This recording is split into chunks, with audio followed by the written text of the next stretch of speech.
नमस्कार बांगाली रान्नाघरे आपनादेर सबाइके स्वागत।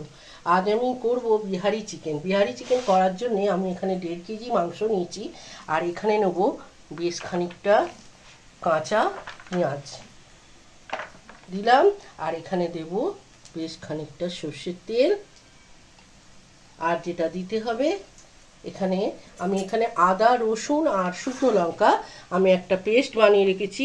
আর রসুনটা চিকেনে সব সময় বেশি লাগে আর একটু শুকনো লঙ্কা দিয়েছি, এটা একটু ঝাল ঝাল হয়। আর এখানে দেবো গরম মশলা। গরম মশলার মধ্যে দিয়েছি তেজপাতা, দারচিনি, একটা স্টার, একটা লবঙ্গ আর 4টে ছোট এলাচ।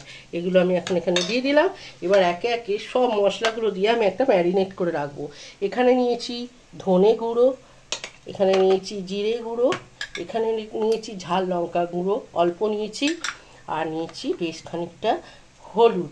আর এখানে সব থেকে আর দিতে হবে যেটা অল্প একটু লবণ দেবো আর পরে আমি খানিকটা লবণ দেবো। দেখুন এই লবণটা দিলাম, দেওয়ার পর এটাকে আমি ভালো করে মিশিয়ে নেব।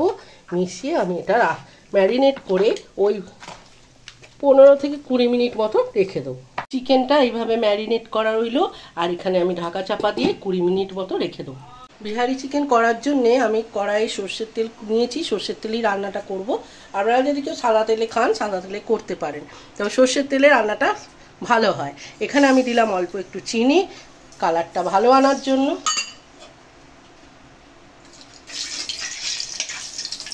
চিনিটা একটু মেল্ট হয়ে গেলে আমি এখানে দেব পেঁয়াজ আর এখানে দেবো 2টো শুকনো লঙ্কা। আমি এর মধ্যে দিয়ে দিলাম পেঁয়াজ দিলাম আর দেবো শুকনো লঙ্কা দুটো দিয়ে দিলাম গোটা। এবার আমি পেঁয়াজটা একটু লাল লাল করে ভেজে নেব। বিহারি চিকেন করার জন্য যে পেঁয়াজটা আমি ব্যবহার করেছি, পেঁয়াজটা দেখুন এইভাবে ভাজা হয়ে গেছে। এখন আমি 20 মিনিট ধরে যে ম্যারিনেট করে রেখেছিলাম চিকেনটা আমি এখন খুলে এই দেখুন এই অবস্থাতে আমি এখন এর মধ্যে পুরোটা দিয়ে দেবো।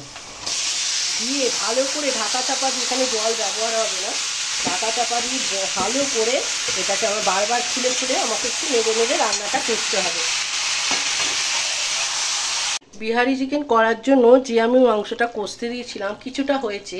এখন আমি এখানে দেবো কালারের জন্যে বেশ খানিকটা কাশ্মীরি লঙ্কার গুঁড়ো। কাশ্মীরি লঙ্কার গুঁড়ো দিলে কালারটা খুব ভালো আসে। এবার আমি আরও কিছুক্ষণ আমি এটাকে ঢাকা চাপা দিয়ে রান্না হতে দেবো। কাশ্মীরি লঙ্কা দিলে কালারটা খুব সুন্দর আসে। দেখুন কালারটা কত সুন্দর এসেছে। আমি এখন চিকেনের ঢাকনাটা খুললাম বিহারি চিকেনের, আর মাঝে মাঝে আমি আপনাদের বলেছিলাম নেড়ে দিয়েছি। এখন এই অবস্থাতে এখানে দিতে হবে বেশ খানিকটা দই। এখানে আপনার ওই 150 মতন দই আছে। 1.5 কেজি চিকেনে আমি 150 মতন দই লাস্টে সবার লাস্টেটা ব্যবহার করলাম। পুরে এটাকে আবার আমি কিছুক্ষণ আমি ঢাকা চাপা দিয়ে রান্না হতে দেবো মিডিয়াম আছে। আমার সম্পূর্ণ বিহারি চিকেন রেডি। দেখুন কালারটা কত সুন্দর এসেছে। এখন আমি দেবো 1 মুঠো ধনেপাতা। এই রেসিপিটা আমি যেভাবে বানালাম ঠিক সেইভাবে বানাবেন আর দইটা সবার লাস্টে দেবেন। এই বিহারি চিকেনের এটাই নিয়ম। আর যদি ভালো লাগে একটা লাইক শেয়ার কমেন্টের জন্য অনুরোধ রইল। চ্যানেলটা সাবস্ক্রাইব করবেন যাতে নতুন নতুন রেসিপিগুলো আপনাদের কাছে পৌঁছাতে পারে। ভালো থাকবেন, সুস্থ থাকবেন, ভালো খাবার খাবেন।